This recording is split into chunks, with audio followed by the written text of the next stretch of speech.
today because we recognize that each of you in this room and downstairs has a responsibility as active citizens to offer input into the future direction of our great province.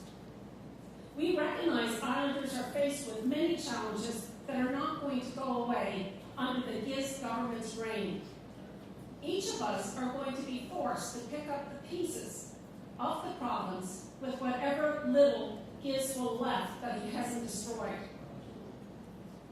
The province's finances are in poor shape and getting worse. I can tell you today that this government will never have a balanced budget. The only plan they have is to increase taxes and fees. The future prosperity of our province is contingent upon being fiscally responsible. It should be a top priority. It is not, but I will make it a top priority.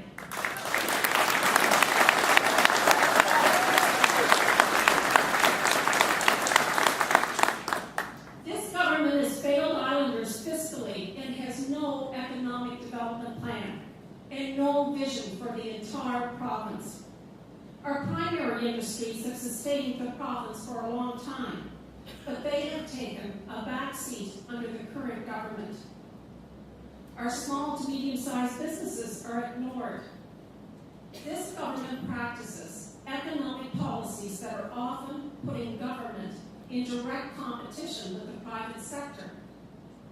Or they will provide $9.3 million in wage subsidies to create 100 jobs. And as of today, I would ask each of you, exactly where are those 100 jobs? These are policies we as a province can no longer afford. I have no illusions about the amount of effort required to provide successful government for the people of Prince Edward Island. We cannot wait to 2015 to begin the work to break the cycle of deficit, debt, and dependency that PEIs live through. Just as Rome was not built in a day, these problems will not be resolved overnight.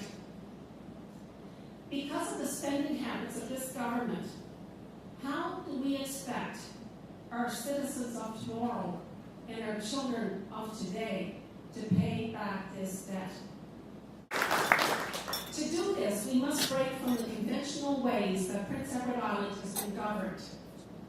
I want to share with you today the type of government that I am going to lead. I truly believe we're all shaped by our life experiences. My experience is a familiar one to many of you in this room. My family was never rich in material things, but we were sure rich in spirit. We believed in the value of hard work. All people have dignity and are worthy of respect and honesty. We believed in the value of community, having an obligation to give back and to make our province better. My experience working with Islanders through my professional career has only served to reinforce how important these values are for Prince Edward Island as well. These are the core values that I hold, the core values that have influenced my decision to enter public life, to successfully run for the leadership of our great party, and to carry out my responsibilities as the elected member for Morel Mermaid and as leader of the opposition.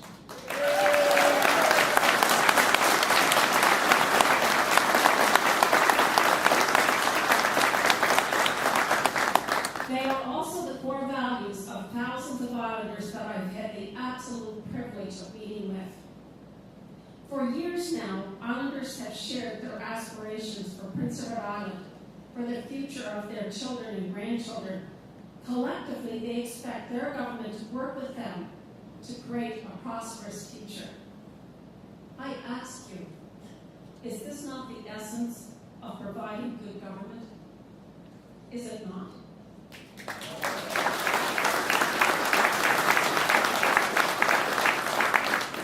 I will agree with people who have characterized my leadership as different than many political leaders.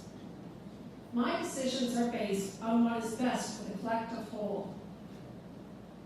I am so blessed with such a strong caucus, who has a good pulse in the province. We meet with people all across PEI.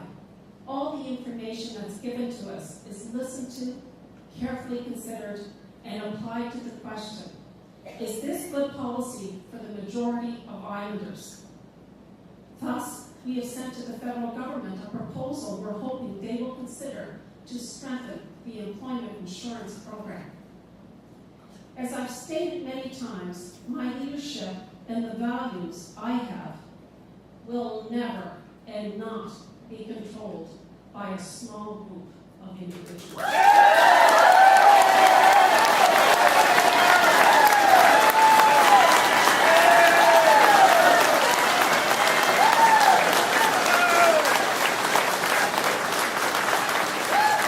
What I speak about today really begins with you, the people in this room, and the Progressive Conservative Party in Prince Edward Island.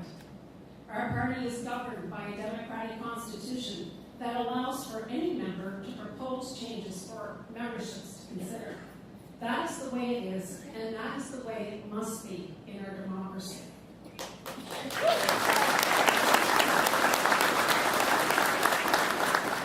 This constitution was rewritten and discussed, and later today we will all have an opportunity to vote on an amendment that proposes to change the date for the leadership review. I believe it's critically important for all assembled to understand my position on the proposed amendment.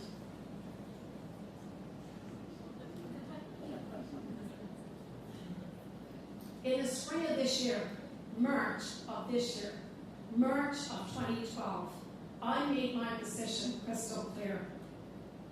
I have always put the best interest of the province and our party in front of my own. This will never, never change.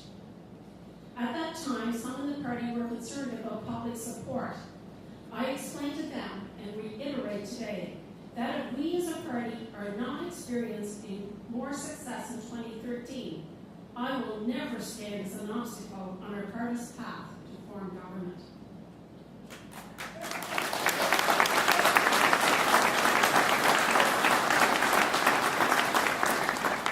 I am a woman of my word, and my word remains the same.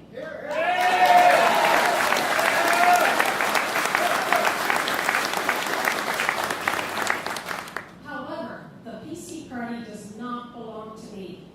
It does not belong to our MLAs, nor our executive. It belongs to you, the grassroots members of our great party, proud Islanders of all walks of life, with a common purpose to build a better province. It is because of this I respect our members' right to propose an amendment to the Constitution. Now, others certainly have speculated as to the motives behind today's amendment. I will not speculate. I will say this, however. I believe it's up to you to either support or defeat the amendment. This is your party, and I respect your decision.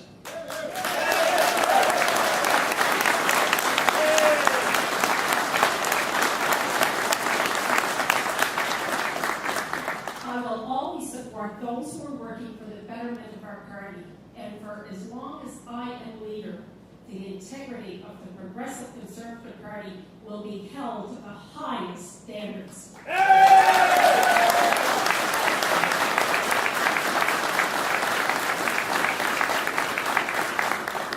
As Islanders, we cannot afford to waste a minute, though, in the pursuit to get this province to a place, a better place, where all Islanders need and want us to be. No small collection of people has all the answers. The answers can be found in our collective wisdom. Our party is successful when we are united, when we're able to present a unified voice, and when grassroots develop a vision for the province. That will help gain support from all Islanders.